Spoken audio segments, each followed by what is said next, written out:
Hi, this is Catherine Dubberly, the Answer Lady. Today's subject is how to do Japanese-style cast-ons on Passap machines.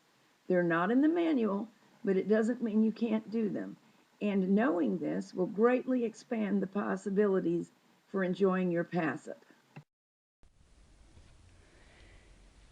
Many times a pattern instructs us to start with a chain-stitched cast-on. And for Japanese machines, this is a simple matter, but Passap knitters may be worried that they can't do it. However, they can. Pull your yarn through the eyelet, whatever kind of eyelet you have, and work with some that's pulled through, not a loop into the end of it. And I'm going to try to keep my hand out of the way of the camera using my funky latch tool that I made according to the instructions in my book, Cool Tools for Machine Knitters. And we're going to chain stitch around the needle shanks, working from right to left.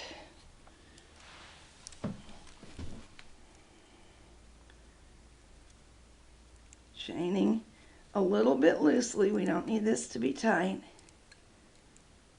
Normally, of course, you'd hold your arm in some sort of a natural position, but I can't do that and let you see at the same time.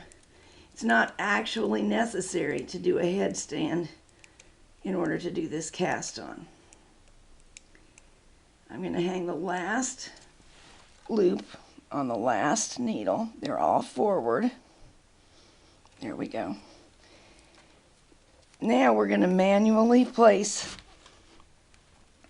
the working yarn in each needle hook and make sure it closes as it pulls through that chain stitched row.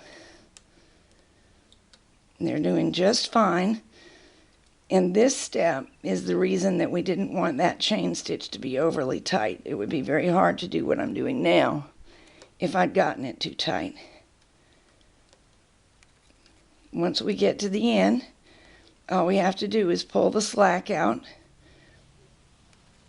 of the yarn. Make sure that the yarn tail drops down between the beds and stays out of the way.